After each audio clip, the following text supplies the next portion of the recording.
অনর্পিত চরিঙে চিরদ করুণায় অবতীর্ণ কলো সমর্পিত উন্নত উজ্জ্বল রসা স্বাভক্তি শ্রিয়ম হরিপুরট সুন্দর দূতে কদম্ব সন্দীপিতঃ সদা হৃদয় স্কন্দরে স্ফুরতো বা শ্রী সচিদানন্দ।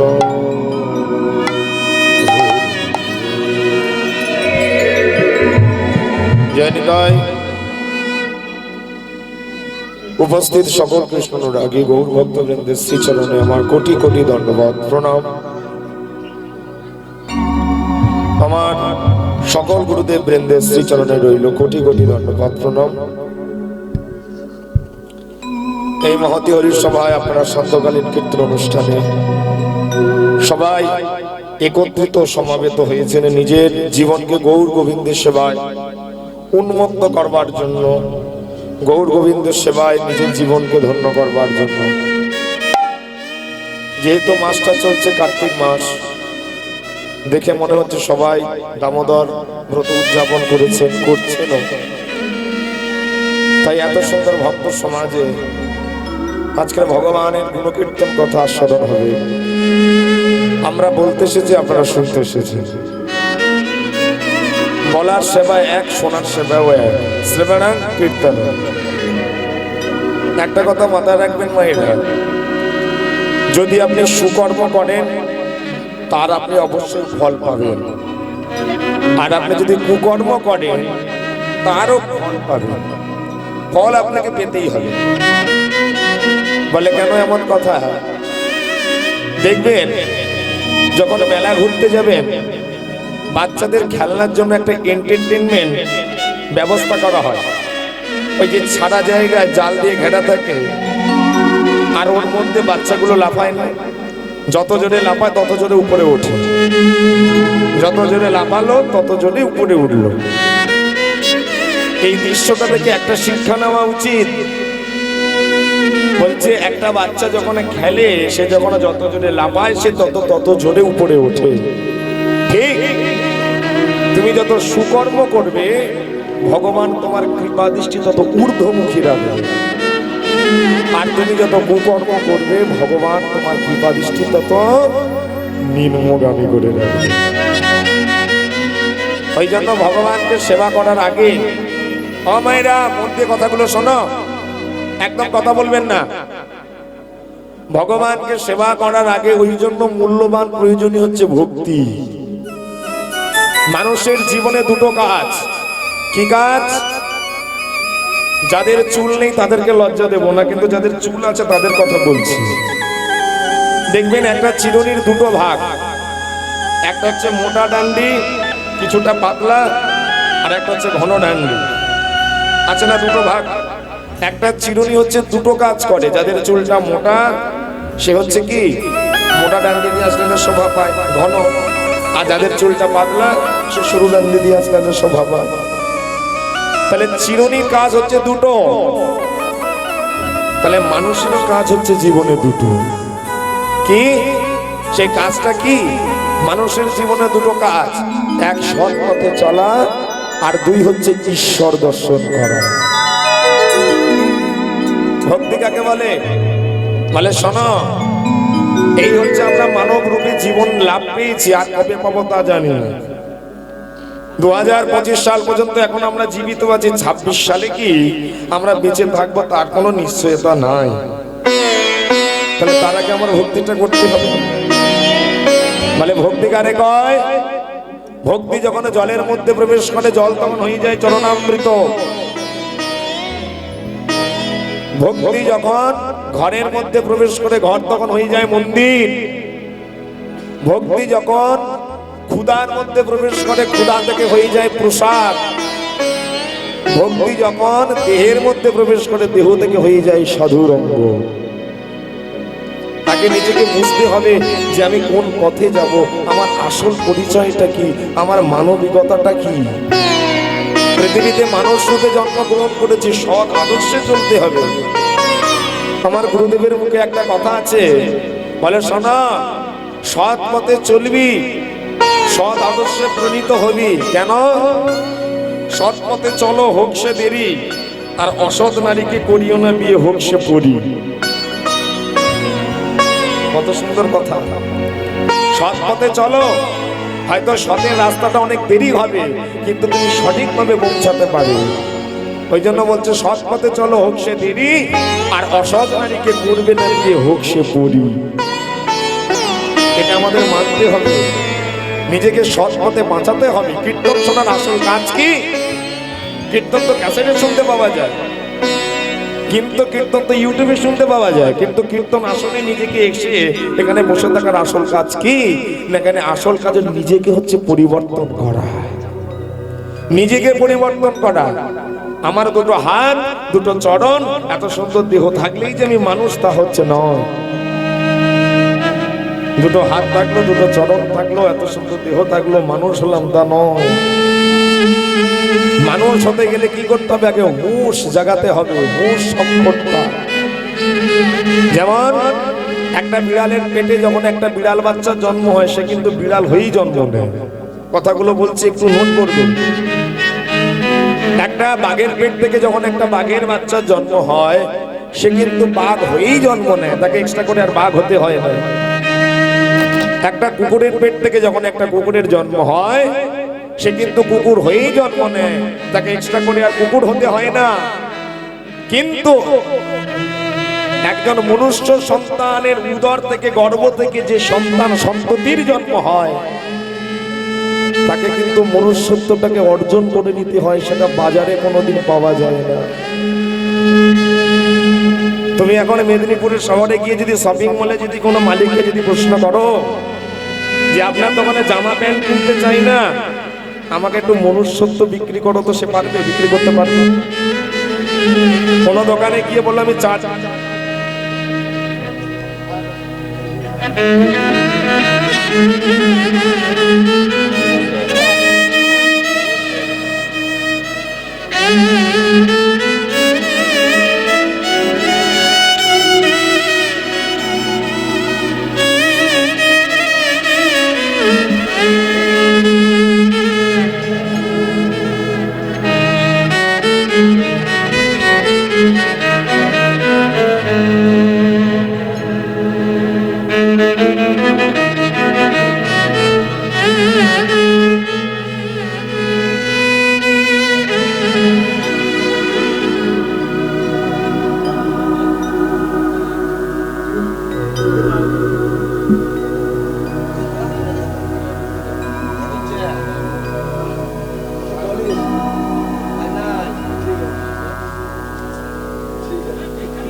জয় নিতাই, জয় নিতাই, জয় রাধেশ্যাম, হরে কৃষ্ণ, হরি বল। জয় নিতাই। সবাই একটু আমার সঙ্গে বলুন, হরে কৃষ্ণ, হরে কৃষ্ণ, হরে কৃষ্ণ, হরে কৃষ্ণ, কৃষ্ণ কৃষ্ণ, কৃষ্ণ কৃষ্ণ, হরে হরে, হরে হরে, হরে রাম, হরে রাম, হরে রাম, হরে রাম, রাম রাম, রাম রাম, হরে হরে। হরে মায়েরা উলধ্বনি নিতাই গৌর হরি হরি। হরে হরি বল, হরি বল। তাহলে কোথায় ছিলাম? যে তুমি কোনো বাজারে দোকানে যদি গিয়ে যদি বলো ভাই মনুষ্যত্ব বিক্রি করো, কেউ কোনোদিন মনুষ্যত্ব বিক্রি করতে পারবে না। মনুষ্যত্ব আসবে কোন থেকে, কোন জায়গা থেকে? মনুষ্যত্ব আসে পরিবেশ থেকে। যে পরিবেশে যেমন ভাবে গড়ে উঠবে, তোমার মনুষ্যত্ব তেমন ভাবে গড়ে উঠবে। ওই জন্য আগে মনুষ্যত্ব তৈরি করতে হবে। দেখবেন মনুষ্যত্বটা কি? মনুষ্যত্বটা একটাই মাত্র পরিচয়, আমরা জীব নিত্য কৃষ্ণ দাস। আর নিত্য কৃষ্ণের দাস হয়ে যদি আমরা ভগবানকে ভুলে যাই, আমাদের মতো অকৃতজ্ঞ মানব জাতি বোধহয় পৃথিবীতে তলায় থাকে না। আপনারা জানবেন, আপনারা সবার হাতে এখন ফোন, মোবাইল, এখন সার্চ করলে সবকিছু পাওয়া যায়। 8 থেকে 80 বছর সবার হাতে কিন্তু মোবাইল আছে। এই 3-4 বছর আগে একটা ছোট্ট বাচ্চা ছেলের ভিডিও ভাইরাল হয়েছিল। ছেলেটা বৃন্দাবন ধাম থেকে এসেছিল। ছেলেটার নাম হচ্ছে ভাগবত দাস ব্রহ্মচারী মহাশয়। এইটুকু একটা ছেলে, 4 বছরের ছেলে, মাথা নেড়া, পরনে সাদা পাঞ্জাবি, ধুতি, হাতে একটা শ্রীমদ ভাগবত ধরে আছে। এত বড় চ্যানেলে সনি টিভিতে গিয়ে নেহা কাক্কারকে গর্বের সঙ্গে বলেছিল, হাই হ্যালো ছোড়ো, হরে কৃষ্ণ বলো। কি বলেন? একটা 4 বছরের বাচ্চা, সে চিৎকার করে বলে দিল, হাই হ্যালো ছোড়ো, হরে কৃষ্ণ বলো। একটু বিবেক দিয়ে চিন্তা করেছেন? শুধু তো ভিডিওটা দেখেছেন আর হেসেছেন। একটু চিন্তা করেছেন? একটা 4 বছরের বাচ্চা কৃষ্ণ বলে, একটা 4 বছরের বাচ্চা হরিবোল বলে, কিন্তু দেখবেন যান একটা 80 বছরের বুড়োটা চায়ের দোকানে বসে বসে তাস খেলে, তার এখনো চৈতন্য হয়নি। সে জানে পৃথিবীর বুকে আমি অনেক দিন বাঁচবো। আরে রাজা পরীক্ষিত, সে জানতো যে 7টা দিন পর আমার মৃত্যু হয়ে যাবে, কিন্তু আমি কদিন বাঁচবো আমার গ্যারান্টি কে নেবে? ভগবান দুবার হাসে। কখন হাসে জানেন? হসপিটালের বিছানায় রোগী পড়ে থাকে, ডাক্তার যখন এসে বলে তোমার কোনো চিন্তা নেই, আমি অপারেশন করে দেবো, তুমি এক্ষুনি বেঁচে যাবে, ভগবান হাসলো। ওরে ডাক্তার, তুমি যে রোগীটাকে গ্যারান্টি দিচ্ছ তুমি কতক্ষণ বাঁচবে, তোমার গ্যারান্টি কে নেবে? একবার ভগবান হাসলো। আর একবার ভগবান হাসে কখন জানেন? 2 ভাই ফিতে পেলে জায়গা ভাগ করে নেয়। বড় ভাই বলে 5 বিঘে আমার, ছোট ভাই বলে 5 বিঘে তোর। ভগবান উপর থেকে হাসলো, কার জায়গা কে নাই রে, আমাদের তো একটাই জায়গা, সেটা হচ্ছে 3.5 হাতের জায়গা। এই হচ্ছে দুবার হাসলো। মানুষ আমরা নিজেকে নিজে বুঝতে পারি না আমরা কি, আমরা নিজেরাই এখনো বুঝতে পারি না। অনেক বড় শিক্ষিত হয়েছি কিন্তু আমরা বুঝতে পারি না নিজের পরিচয়টা কি। আমি যদি এক্ষুনি চিৎকার করে বলি, এই তোর চরিত্রটা কেমন যেন, তুই একদম তোর ব্যবহারটা পুরো জানোয়ারের মতো, সঙ্গে সঙ্গে আমাকে মারতে আসবে। আমায় যেমন জানোয়ার বললি, কিন্তু আমি যদি এক্ষুনি ওকে ঘুরিয়ে বলি, না রে জানোয়ারের মতো নয়, তোর ব্যবহারটা, তোর আচরণ হচ্ছে সিংহের মতো, সঙ্গে সঙ্গে হাত তুলে হরিবোল বলবে, আমাকে সিংহ বলেছে, আমার কথা বলো। কিন্তু বুঝতে পারছে না জানোয়ারের থেকে আরো বড় জানোয়ার বলছি।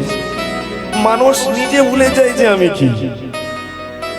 বাড়ির দেওয়ালে সুন্দর একটা ছবি সেঁটেছে, প্রত্যেকদিন সকাল সন্ধ্যা বেলায় সেই ছবির কাছে গিয়ে প্রণাম করে, কিন্তু মানুষ ভুলে যায় ছবিটা যার উপর দাঁড়িয়ে আছে, ছবিটাকে যে ধরে রেখেছে সেই ব্যক্তিকে কেউ কোনোদিন সম্মান করে। তাই নিজের পরিচয় আগে নিজে চিন্তা করুন, আমি কি, কোথা থেকে এসেছি, কি আমার পরিচয়, কি আমার রূপ, কি আমার স্বরূপ, আমি দেখতে কেমন, এটাকে নিজে নিজে ভাবতে হবে, তবেই কীর্তন শোনো। এটা যদি নিজেকে নিজে যদি না ভাবা যায়, সারা জীবন কীর্তন শুনেও কিচ্ছু হবে না। ওই পেলাম খালে আর পেলাম গালে, পাপ পুণ্য নাহি কোনো কালে। নিজেকে আগে চিন্তা করতে হবে, নিজেকে ভাবতে হবে যে মনুষ্য সম্পদ রূপে গ্রহণ করতে করেছি, আমার সৎ চিন্তাটা কি, আমার চিন্তা ভাবনা হচ্ছে একই থাকবে, আমি সংসার করব, কিন্তু সংসারের মধ্যে আমি ভগবানের নাম করব।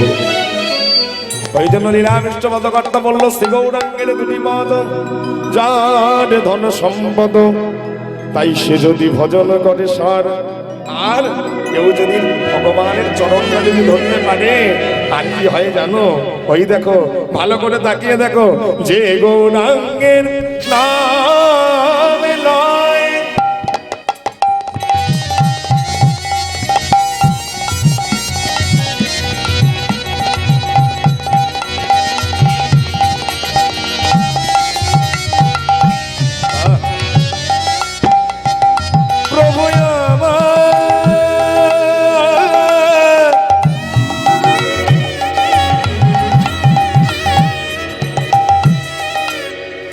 আমারে আমার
এই যে তেঁতুল তেঁতুল দেখেছো? তেঁতুল খেয়েছো মায়েরা?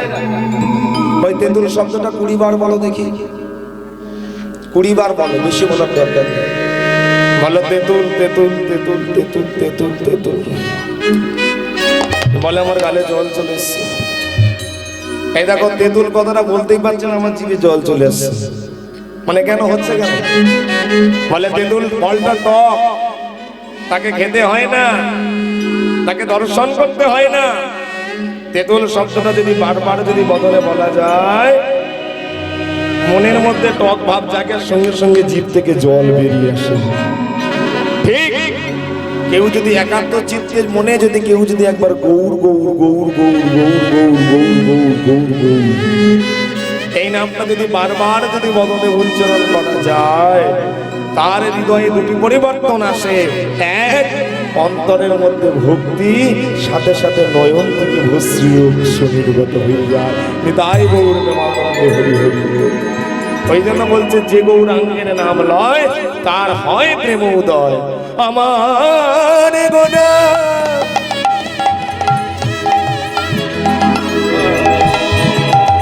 মুই যা বলি, মুই যা বলি হারি।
এই যে পদাবলীটা শুনলাম, এর মানেটা হচ্ছে আমরা মহাপ্রভুর চরণ ছাড়া আমরা কিছু জানবো না।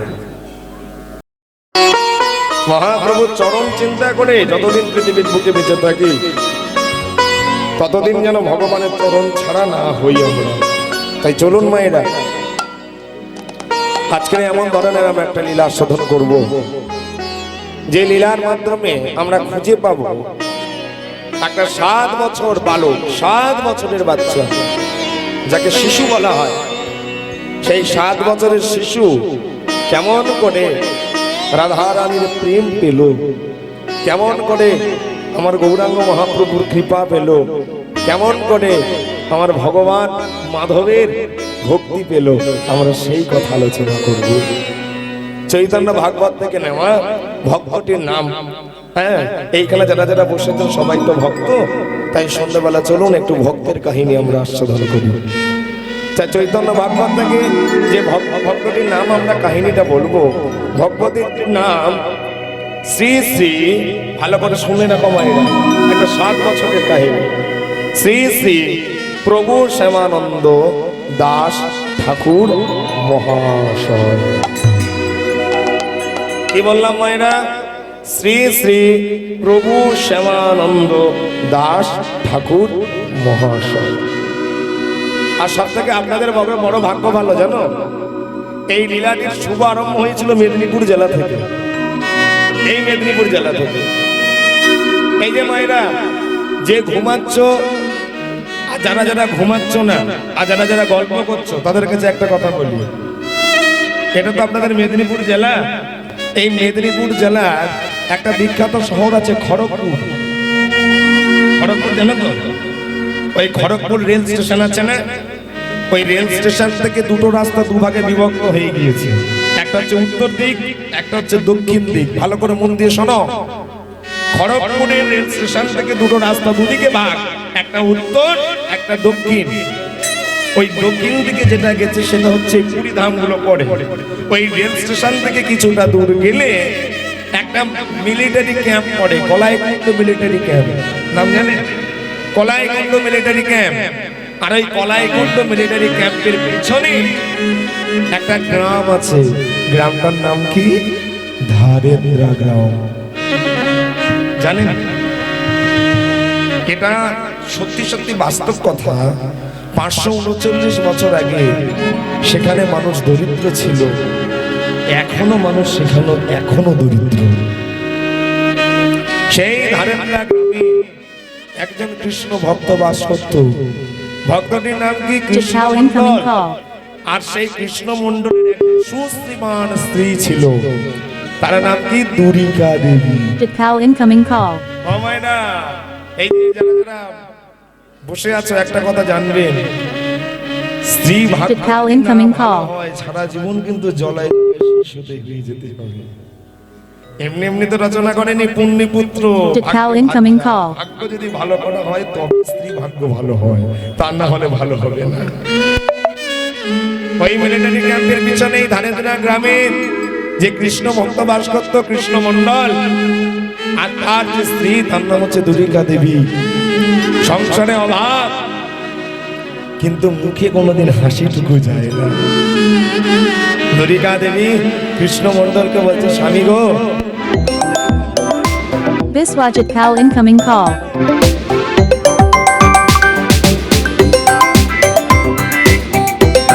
Biswajit Pal incoming call. ভালোবাসা যারা গৌর বলে পাগল হয়ে যায়, হাজার দুঃখ হাজার যন্ত্রণা তাদের কাছে কোনো কিছু মনে হয় না, জানে আমার ভগবান আছে। এই যে বিশ্বাস, এই যে বিশ্বাস, আর এই বিশ্বাস ভক্তি ভরে যদি কোনো জীবই যদি ভগবানের চরণে আসতে পারে, সেই তো ভগবানের কৃপা প্রাপ্তি হবে। এমনি এমনি হবে? ভগবান কি বলেছে? সাধিতে সাধিতে যদি জীব নিত্য কৃষ্ণ কৃপা করে, এক জন্ম না হলে জন্ম জন্মান্তর ধরে। ভগবানকে ভজনা করবার জন্য জন্ম জন্মান্তর ভগবানের কাছে থাকো। আজকের কীর্তন শুনতে সে গল্প করছো, চিত্রগুপ্তের খাতায় ঠিক উঠে যাচ্ছে তুমি গল্প করেছিলে। তুমি আজকে কীর্তন শুনতে এসেছো, কীর্তন শুনতে শুনতে চকমুড়ি খেয়েছো, সেটাও চিত্রগুপ্তের খাতায় উঠে যাচ্ছে। কাজেই কর্ম করার আগে ভালো করে আগে দেখো আমি কি কর্ম করছি। কৃষ্ণ মণ্ডল মুখে তার হাসি। দুরিকা দেবী বলছে, ওগো স্বামী, এক কাজ করো না স্বামী গো, তুমি একবার চলে যাও না পুরী ধামে, আর সেই পুরী ধামে জগন্নাথ প্রভুর আশ্রয়ে যাও।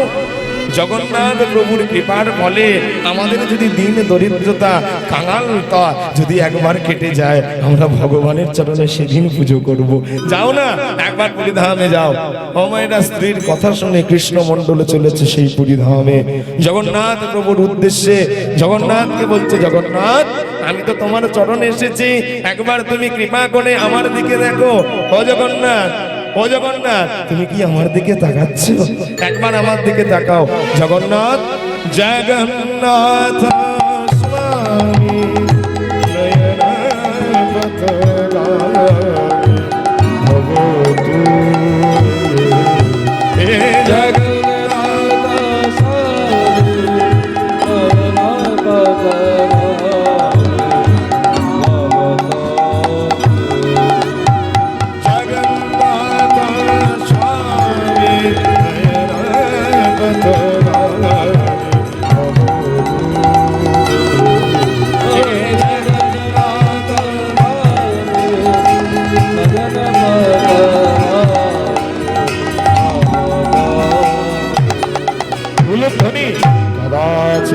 कलिंदितट विभीन संगीत करल मदावीर्णा श्रीवदनस्कमल मधुपा रमा शंभुशूरपति गणेशान चिदपद जगन्नाथ स्वामी नयन बतवामी मम তুমি জগন্নাথ স্বামী দয়ার পথগামী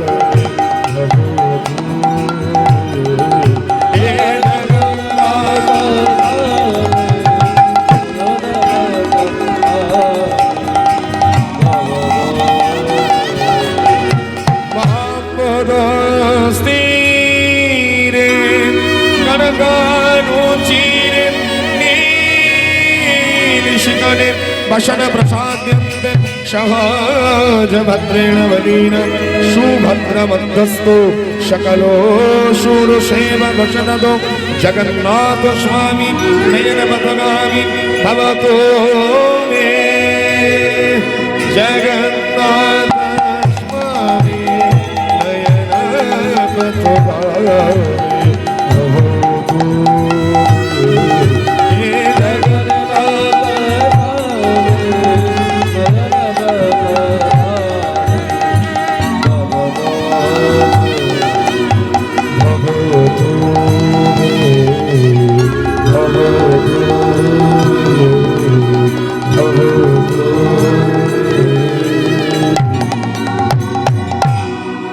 সবাই বলো জগন্নাথ প্রভু কি জয় হো।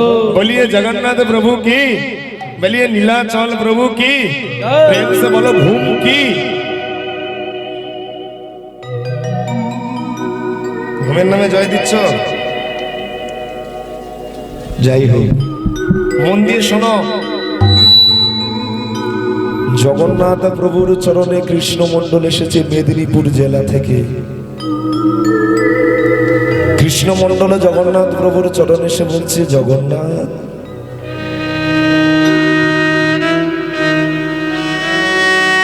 আমি তোমার চরণে এসেছি জানো জগন্নাথ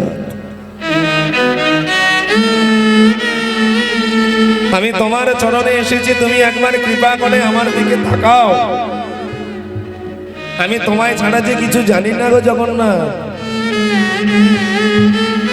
আমি তোমায় ছাড়া কিছু বুঝি না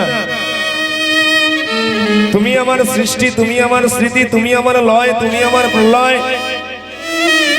তুমি একবার কৃপা করে আমার দিকে তাকাও আমি তোমার চরণে এসেছি জগন্নাথ এই হচ্ছে ভগবানের প্রতি ভক্তের ভালোবাসা এই যে মাইরা এত গল্প করো না একটু মন দিয়ে শোনো পবিত্র যারা ভক্ত হবে তারা ভগবানকে অবশ্যই ভালোবাসবেই আর যারা ভক্ত জীবনে হতে পারবে না তারা ভগবানকে ভালোবাসতে পারবে না এই জন্য বাবা আমাদের সনাতন ধর্মটা তো পিছিয়ে যাচ্ছে আজকে সনাতন ধর্মটার এত অবনতি কেন জানো এই জন্য দেখবেন আমরা যেখানে থাকি আমাদের পাশের পাড়া তার পরের পাড়া একটা মুসলমান পাড়া আছে সেই মুসলমান পাড়ায় আমি দেখেছি ভোর 5টা দুপুর 12টা বিকেল 5টা আর সন্ধ্যেবেলা নামাজ পড়া হয় একদম এক্স্যাক্টলি একটা টাইমেই মেপে 5টা 1 তে 5টা 2 হবে না একদম জাস্ট 5টা 5টা 4ও হবে না একদম 5টাই 5টা একদম যদি বন্যা যদি হয়ে যায় যদি তুফান কেটে যায় যদি ঝড় হয় 5টা 1 হবে না আজান ওই 5টার মধ্যেই হবে আমি একটা কথা চিন্তা করি তারা সময় মেপে ঠিক সময় তারা আজানটা পড়ে কিন্তু জানো মেয়েটা কিন্তু দুর্ভাগ্য কি জানো তারা যেমন সময় করে আজান পড়ে কিন্তু আমার বাড়ির মা কাকিমারা তারা কি করে জানো সময় করে সিরিয়ালটা ঠিক দেখে তারা সময় করে আজান পড়ে আর এরা সময় করে ঠিক সিরিয়ালটা দেখে কি বাবা দুর্গতি হয়ে যাচ্ছে গো সনাতন ধর্মের মানুষরা এই করে দুর্গতি হয়ে যাচ্ছে একটা মুসলমান পাড়ার 10 বছরের বাচ্চা প্রত্যেক শুক্রবার দেখবেন নামাজ পড়তে যায় আপনি তাকে তার হাতটা চেপে ধরবেন বলবে ভাই কোথায় যাচ্ছিস রে সে দেখবেন বলবেন আমার হাতটা ছেড়ে দাও বলে কেন না আমি মসজিদে যাচ্ছি নামাজ পড়তে ছেলেটার হাত ছেড়ে দেবেন 5 মিনিট একটু অন্তরাত্মা চিন্তা করবেন যে বাচ্চাটা বলল কি নামাজ নামাজ নামাজ নামাজ, বারবার বলুন নামাজ নামাজ নামাজ, নামাজ, নাম কাল নয়, নামাজ। ওই জন্য এখন থেকে টিভি সিরিয়াল বাদ দিয়ে ওই যতটুকু সময় সিরিয়াল দেখো, ওই ওই সিরিয়ালের 8 ঘন্টা টাইমে অন্তত 15 মিনিট গীতা পড়ো, একটু গীতা পড়ো। কেন জানো? ইচ্ছে হোক বা না হোক রোজ খাও গীতা, আর পড়তে ভালো না লাগুক রোজ পড়ো গীতা, তবে জীবনের মূল খুঁজে পাবে, তবে জীবনে কিছু খুঁজে পাবে, তবে জীবনে কিছু বুঝতে পারবে। এক পকেটে রাখো মোবাইল আর এক পকেটে রাখো গীতা, তবে জীবনের ব্যালেন্স ঠিক থাকবে। প্রত্যেক রবিবার মাছ মাংস করে খাও, বাধা দেব না, কিন্তু সপ্তাহের একটা রবিবার অন্তত ভগবানের প্রসাদ পাও, তবে জীবনের ব্যালেন্স ঠিক থাকবে। প্রত্যেক রবিবার স্ত্রীকে নিয়ে পার্কে ঘুরতে যাও, বাধা দিচ্ছি না, কিন্তু সপ্তাহের একটা রবিবার সবাইকে ফ্যামিলিকে নিয়ে কীর্তন আসরে আসো, তবে জীবনের ব্যালেন্স ঠিক থাকবে। প্রত্যেক রবিবার সিনেমা দেখতে যাও, বাধা দিচ্ছি না, কিন্তু সপ্তাহের একটা রবিবার অন্তত ফ্যামিলিকে নিয়ে মন্দিরে আসো, তবে জীবনের ব্যালেন্সটা ঠিক থাকবে। গীতা একটু পড়ো মায়েরা, কেন জানো? এখন যদি গীতা যদি না পড়তে পারো, দেখবেন, চিন্তা করবেন, এই কথাগুলো বলছি একটু মাথায় রাখবেন। একজন মুসলমান সে কিন্তু কোরআন যদি নাও পড়তে পারে, সে কিন্তু কোরআনের কোনোদিন অপমান করে না। কোরআন পড়তে পারবে না কিন্তু কোরআনের অপমান করে না। একজন খ্রিস্টান ভাই সে কিন্তু বাইবেলের অপমান জীবনে করবে না, কিন্তু আমাদের সনাতন ধর্মের কিছু কিছু মানুষ তারা গীতা পড়তে জানে, কিন্তু তারা গীতার অপমানটা করতে জানে। এইগুলো ত্যাগ করো মায়েরা, ভগবানের প্রতি মতিন হও। কৃষ্ণ মণ্ডলে জগন্নাথ প্রভুর চরণে আছাড় কে বলল, জগন্নাথ শুনেছি তুমি সাক্ষাৎ জগন্নাথ, তাহলে তুমি যদি জগন্নাথ হবে, আমি তো তোমার জগৎ ছাড়া রইব। আমার স্ত্রী তোমার চরণে পাঠিয়ে দিয়েছে, জানো জগন্নাথ, আমার স্ত্রী আমায় বলেছে তোমার কাছে গেলে নাকি সর্ব জ্বালা থেকে মুক্ত হওয়া যায়, তোমার কাছে গেলে নাকি সর্বত্রিতাপ জ্বালা থেকে দূর হওয়া যায়। তবে আমি তোমার কাছে এসেছি, তুমি কি আমায় করতে পারবে? তুমি কি আমায় পারবে আমার জ্বালা থেকে, আমার যন্ত্রণা থেকে? আমরা যে বড় গরিব জানো জগন্নাথ, আমরা বড় গরিব, আমরা বড় গরিব। তাই আমার স্ত্রী তোমার কাছে পাঠিয়েছে কিছু টাকা পয়সা নেওয়ার জন্য, কিন্তু তোমার অপলোক নয়নে দেখে আমি টাকা পয়সার কথা ভুলে গেলাম। আমি চাই, আমি তোমার কাছে যখন এসেছি আমি চাইবো। তবে কি চাইবো জানো জগন্নাথ? আমি কোনো টাকা চাই না, আমি কোনো পয়সা চাই না, আমি কোনো গাড়ি চাই না, আমি কোনো বাড়ি চাই না, আমি তোমার কাছে একটাই সম্পদ চাই। কি সম্পদ জানো জগন্নাথ? আমি তোমার কাছে একটাই সম্পদ চাই, যে সম্পদ কোনোদিন কেউ চাই না, যে সম্পদের মূল্য কেউ দিতে জানে না। আমি সেই সম্পদ তোমার কাছে চাইব। সেই সম্পদটার নাম কি জানো? যদি সত্যিকারের দিতেই যদি হয়, তুমি একটাই আমার কৃষ্ণ ভক্ত,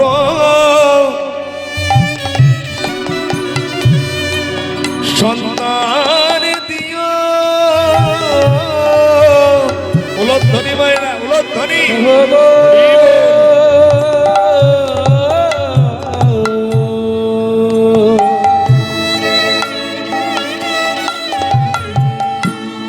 একটা কৃষ্ণ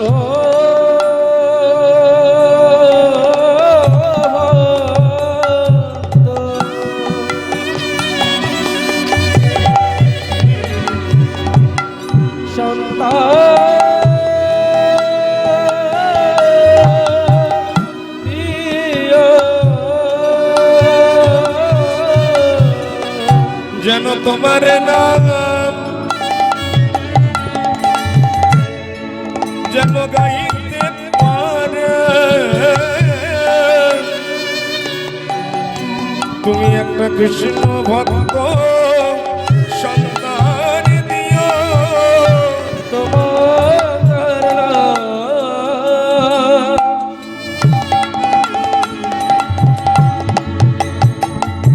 ওই গাইতে পারে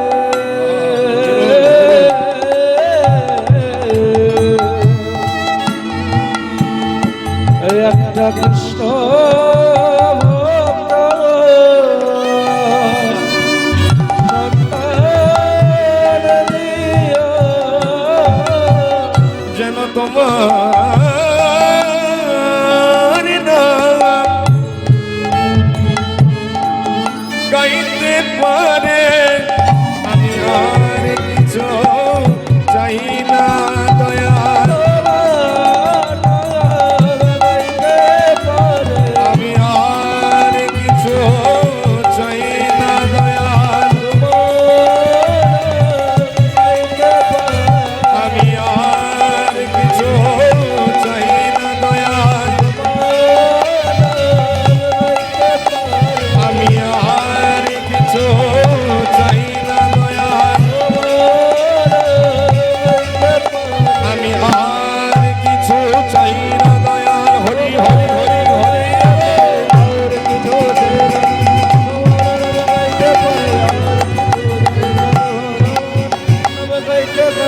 কৃষ্ণ ভক্ত সন্তান দিও।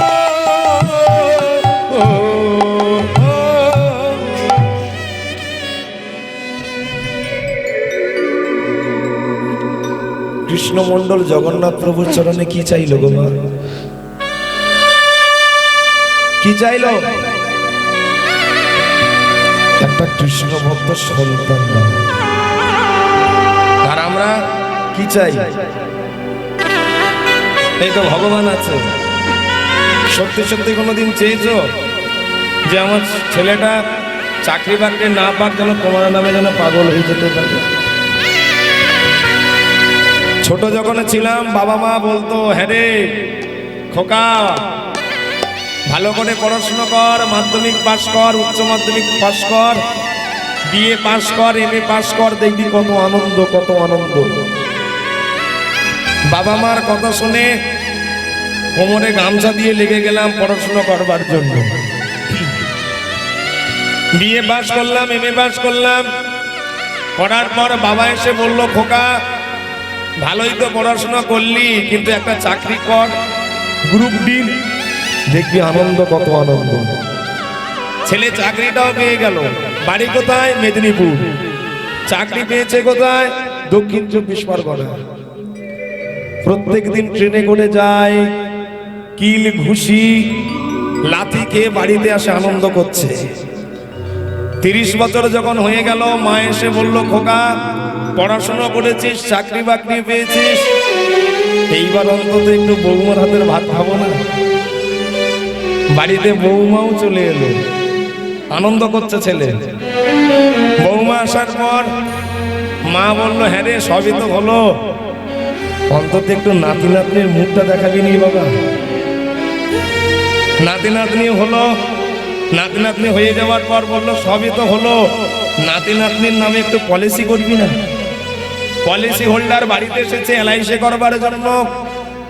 পলিসি হোল্ডার এলআইসি করবার জন্য বাড়িতে এসে বুড়ো বাপটাকে বলছে, শুনুন, আপনি যদি বেঁচে থাকেন 20 লাখ পাবেন, আর মরে গেলে 40 লাখটা পাবেন। চিন্তা করো, মরে গিয়েও আনন্দ করছি, মনে গিয়েও আনন্দ করছি। চিন্তা করতে পারেন বাবা কি আনন্দ আমাদের জীবনে হচ্ছে? আমরা বুঝতে পারি না যে আমাদের মূল উদ্দেশ্যটা কি। আজ এখানে কাল সেখানে, আমাদের জীবনের পরিভাষাটা কি, পরিসমাপ্তটা কি? কৃষ্ণমণ্ডলে জগন্নাথ প্রভুর কাছে বলল, ঠাকুর তুমি আমায় কিছু দাও বা না দাও, তুমি আমায় টাকা দাও, পয়সা দাও, গাড়ি দাও, বাড়ি দাও, বিষয় দাও, সম্পদ দাও, আমি কিছু দেখবো না। দিতেই যদি হয় তুমি একটা আমায় কৃষ্ণ ভক্ত সন্তান দাও, যে সন্তান যেন তোমার নাম করে যেন ডাকতে পারে, যে সন্তান যেন তোমার নাম করে যেন কাঁদতে পারে, যে সন্তান যেন তোমার চরণের যেন দাস হতে পারে, এরা হচ্ছে সন্তান। ও মায়েরা, আগেকার দিনে মায়েরা বলতো আমি রত্নগর্ভা, এখনকার দিনে কোনো মা বলতে পারে না কেন আমি রত্নগর্ভা। আগেকার দিনের মায়েরা একটা একটা করে সোনা গর্ভ জন্ম দিয়েছে। এই তো আপনাদের মেদিনীপুরের একজন, যিনি হচ্ছে ভারতবর্ষের অলংকার, ভারতবর্ষের রত্ন, যার নাম হচ্ছে ঈশ্বরচন্দ্র বিদ্যাসাগর বন্দ্যোপাধ্যায়। ঈশ্বরচন্দ্র বিদ্যাসাগরের একটা ছেলে হয়েছিল, ছেলেটার নাম হচ্ছে কি দীনময়ী বন্দ্যোপাধ্যায়। তাহলে ছেলে বন্দ্যোপাধ্যায়, বৌমা বন্দ্যোপাধ্যায়, নাতি বন্দ্যোপাধ্যায়। কিন্তু মাকে যখন বলা হলো সবাই বলল ভগবতী কি দেবী। চিন্তা করেছেন, উপলব্ধি করেছেন, ঈশ্বরচন্দ্র বিদ্যাসাগর বন্দ্যোপাধ্যায় হয়ে গেল, দীনময়ী বন্দ্যোপাধ্যায় হয়ে গেল, ছেলে বন্দ্যোপাধ্যায়, বৌমা বন্দ্যোপাধ্যায়, নাতি বন্দ্যোপাধ্যায়। কিন্তু মাকে যখন বলা হলো সবাই বলল ভগবতী দেবী। কেননা ভগবতী দেবীর গর্ভে দেবতুল্য সন্তানের জন্ম দেওয়ার জন্য তিনি আর বন্দ্যোপাধ্যায় পড়ে রইল না, তিনি দেবীতে পরিণত হলো। এখনকার দিনে কোনো মা বলতে পারে না কেন আমি রত্নগর্ভা, কেননা এখনকার দিনে কেউ আর রত্ন জন্ম দেয় না গো। এখনকার দিনে কেউ আর রত্ন জন্ম দেয় না। ওই জন্য আপনাদের করজোরে একটাই নিবেদন। কি নিবেদন করবো জানো? ছেলেদের হাতে বাইক নয়, তাকে জীবন দাও, আর মেয়েকে মোবাইল নয়, তাকে সংস্কৃতি দাও, তবে জীবনে উন্নতিটা খুঁজে পাবে। তোমার ছোটবেলায় তোমার মেয়ে যখন তোমার সঙ্গে বেরোবে, একটা ছোট প্যান্ট পরে যখন রাস্তায় বেরোয়, সেই সময় যদি তুমি সাবধান করে দিতে, ওরে মারে ঘর থেকে বেরোনোর সময় ছোট প্যান্ট পরতে নেই, আজ যখন তুমি সাবধান করলে না, সেই মেয়েটা বড় হয়ে গিয়ে ছোট প্যান্ট পরে সারা পাড়া ধেইঙ্গি বোনা করছে। এর জন্য দায়ী কি? মেয়েটা নয়, তুমি দায়ী। গাছের গোড়া যদি ভালো হয় তার ফল অবশ্যই ভালো হবে, মাটি যদি ভালো হয় ফসল ভালো হবে, কল যদি ভালো হয় তার জল অবশ্যই ভালো হবে। কৃষ্ণ মণ্ডল জগন্নাথ প্রভুর কাছে চেয়ে এলো, হে জগন্নাথ তুমি আমায় একটা কি দেবে না? কৃষ্ণ ভক্ত সন্তান। সে বাড়িতে চলে এলো, দুরিকা দেবীকে বলছে, দুরিকা কি ভক্তির জায়গা দেখো, দুরিকা আমি কিছু চাইতে পারলাম না, আমাদের এত অভাব অনটন সত্ত্বেও তুমি বলে দিয়েছিলে জগন্নাথ প্রভুর কাছে টাকা পয়সা একটু বিষয় সম্পত্তি চাওয়ার জন্য, কিন্তু জানো জগন্নাথ প্রভুর অপলক নয়নে দেখে আমি কিছু চাইতে পারলাম না, তবে চেয়েছি। আমি কি চেয়েছি জানো? আমি টাকা পয়সা আমি হয়তো চাইতে পারিনি, কিন্তু চেয়েছি আমি একটা কৃষ্ণ ভক্ত সন্তান। ঠিক চেয়েছো স্বামী। আরে বাবা, এমন কে চাই গো তোমার মতো, এমন কে চায়? তুমি ঠিক চেয়েছো। ও মায়েরা, কিছুদিনের মধ্যেই দুরিকা দেবী গর্ভবতী হলেন। জগন্নাথ প্রভুর আশীর্বাদে দুরিকা দেবী গর্ভবতী হলেন। আর গর্ভ থেকে যে শিশুটার যখন জন্ম নিল, পাড়া প্রতিবেশী বলল, হায় হায় রে, ছেলেটার এমন ঘরে জন্ম নিয়েছে, একদম দুঃখীর ঘরে জন্ম নিয়েছে, কোনো টাকা পয়সা কিছু নাই যে ছেলেটার মুখে একটু মধু দেবে। তা ঠিক আছে, আজ থেকে ওর নাম রাখা হোক দুঃখী মণ্ডল। ওই দেখো দুঃখীর জন্ম নিয়েছে, হেন কালে জন্ম নিল দুঃখিনী মণ্ডল।